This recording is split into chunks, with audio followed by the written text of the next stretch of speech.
Working with diversity and inclusion in a form of design or marketing means you have to be very intentional. First of all, you want to make sure that you're not just crossing off a checklist. I still see so many brands and corporations do this, and honestly, we are not a checklist. We want to feel seen, heard, and specifically understood. And that means that the content that we create, the content that we put out, needs to show that. We can't just do a simple 2-minute Google search and put our content out there and expect that to be accurate.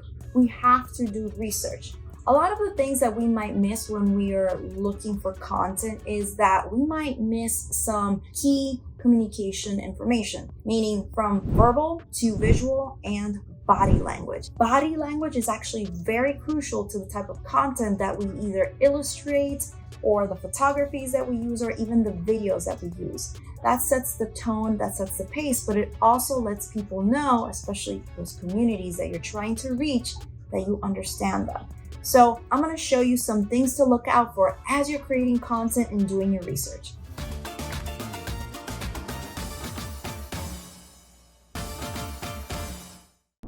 Here's an example of some stock imagery that we found inside Adobe Stock, which was really relevant to our client 2Peers. And we went through a series of images that really reflected what the brand was about. But when it came to the people, we really wanted to focus on body language and we wanted to really be intentional about inclusion. With inclusion, we wanted to make sure that people of color were portrayed in positive environments and not something that would have a potential negative connotation. And that meant really finding stock imagery that reflected them succeeding, leading, and driving innovation or impact within the industry so that people felt seen, heard, and reflected within the content. So as you can see, there's some really great stock assets that we found for free. And we also wanted to make sure that we were inclusive to body types. That is something that we did find a little bit more difficult to find content that reflected that, but we found some really great content. And what we wanted to focus a lot on was finding images that were in the moment, where it wasn't necessarily someone posing for the camera and looking directly at the camera. We know that people will connect more with these moments because they feel more genuine and not overly posed. So that's what we were looking for in terms of body language, eye contact, colors. And one of the important things that we did do was we tried to tailor our content to find images that had some of our brand colors in there. So that way there was more of a connection within the brand. And if you don't necessarily find these brand colors, now with AI, you can take an image like this one and bring it into Photoshop, change the brand color so that it actually fits the brand identity or the brand colors that you've selected for your own brand or your clients, and then you can make this connect to your content. So this is so important when you are navigating your images and your visuals. One of the things that you want to do is you want to make sure you take a look at the descriptions that each of these images are using. Are they positive? Does it have something where it could be potentially biased? Look at those descriptions because that will tell you a lot more. And if you can support photographers or authors who are of color, that is an additional benefit, not only because you're supporting their community, but they know more about the audience and how they really want to be represented and seen, and will likely not show any of the biases that we might see, unfortunately, when someone is trying to keyword stuff their content. So be very careful as you're navigating this and always look at body language. This is something that is often missed and overlooked as you are searching for your stock content. Even better, if you can take branded photos, use stock content as a inspiration point that you can share with your clients or that you can share with your brand photographer to give them a feel for the types of images that you want to capture. Make sure that they reflect your brand ethos and your audience and how they they want to feel, how you can connect with them and their emotions. So I just gave you some examples of how building a brand library or just finding some assets for your branding can be really beneficial. However, I did talk about looking into the keywords or the descriptions of each of these images because we can find some biases and potentially harmful misinformation about certain communities. Now, I do want to point some factors that we need to be very aware of when we are searching for content. And I want to caveat that we cannot expect stock foundries to search or flag this content because they literally have millions of assets. So we have to do the research and make sure that what we're using is appropriate. So here's an example that I've used frequently, unfortunately, when I speak at conferences. And the keyword for this particular image is a blind, mature man with a guide dog crossing the road. Now, if we look at particular body languages, we can see that there's tension in the leash of the dog, and the dog's not even looking directly to guide the owner. You can't even tell if they're really looking for danger. And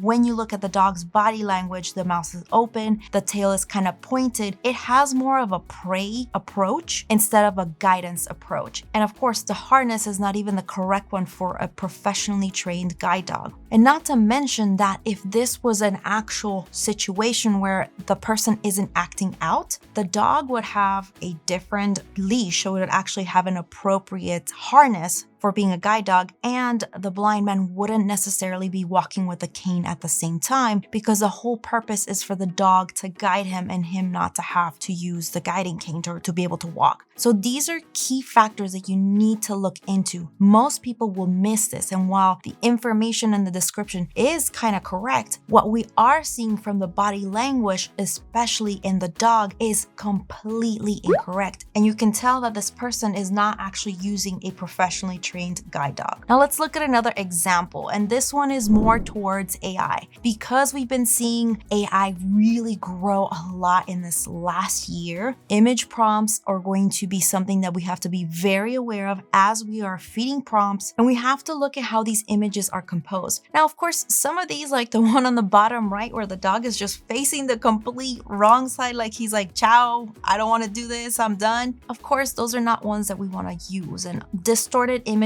kind of give it away. But because we have stock images that are out there, even if it's ethically used, like with Adobe standards, which I personally am really, really thankful that they've made such a profound decision to actually train their Firefly AI model from actual licensed stock imageries or royalty-free images instead of just scouring the internet, you'll still get some of these images where it's still pulling from what it's learning from. So AI is learning this from whatever source they are pulling from. Depending on what image generation model you're using, it'll be pulling information from different places. But I wanted to show you that no matter where it's pulling it from, we still need to verify and make sure that what we are getting is accurate. So all of these examples are obviously not working to actually show a blind mature man. So what I literally did was copy paste the same text description that we saw in the other image into this to get some prompts. But you can see that it's still using that same type of image render where it's a dog and a cane. And it's not, I didn't feed it the image that I shared. I just literally added the text to see what it would create. One of the hardest conversations to have in terms of diversity and inclusion is what is right and what isn't right. But it is important for us to be very aware of the body language and tokenism. And of course, this one is a very clear example of tokenism, which is infuriating and very unfortunate. But we want to look deeper because while we can visually see this at first glance, body language tells us even more. If we look at the hands of those two guys in the front, you can see that the guy, the light-skinned guy, the white guy, is actually,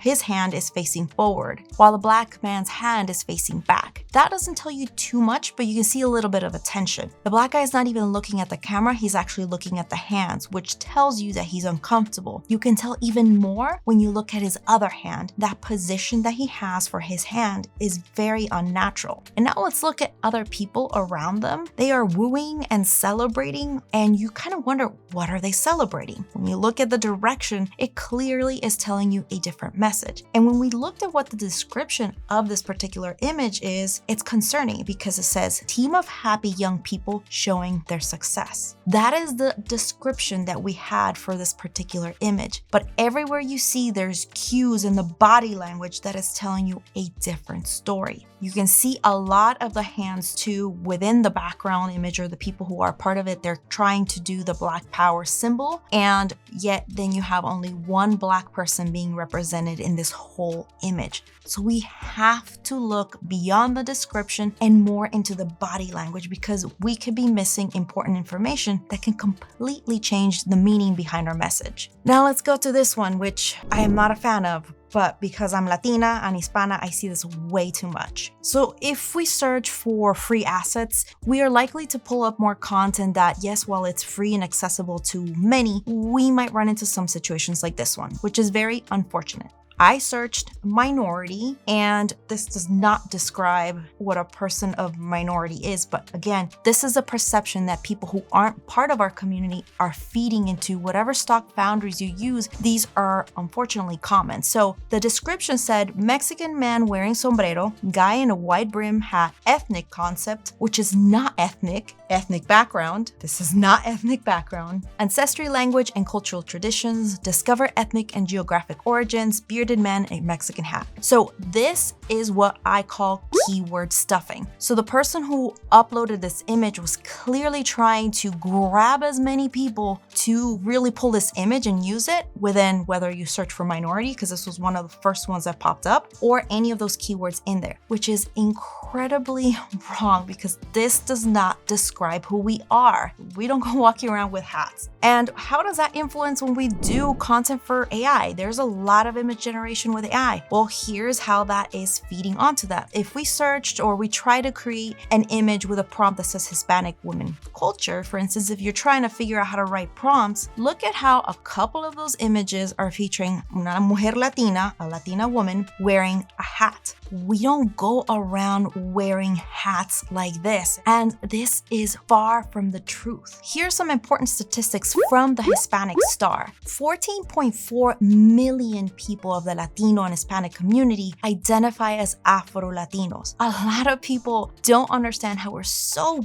beautifully diverse, but come from different cultures, different backgrounds, different ethnicities. A quarter of the people within that study identified as Indigenous or Native American, and 22% of the Latinos identified as LGBTQ. So you can see there's so many layers into how you need to look into images beyond just putting in a quick keyword prompt or just finding stock image assets. Want to learn más? Watch my course, Working with Inclusive Images, available on LinkedIn Learning.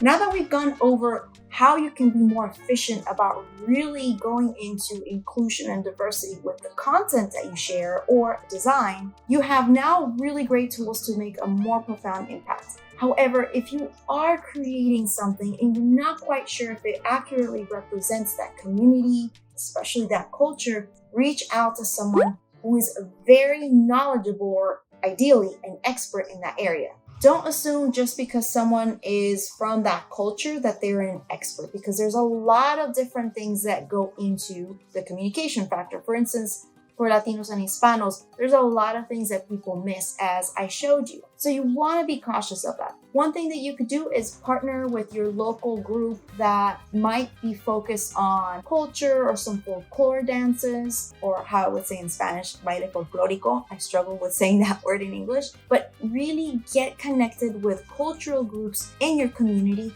that could help you and really acknowledge if the content that you're sharing or creating represents their community. This could be a powerful partnership, and you'll prevent your brand or the company that you're working with look like they're just trying to cross off a diversity or inclusion checklist. So I hope this was helpful, and of course, if someone doesn't believe me, you can send them to my video. ¿Te gustó este video? Did you like this video? Well, make sure that you hit the little campanita, the little bell, and subscribe, so that way you can stay connected for the next time that I post a new video. And of course, please share this with anyone that might find this valuable.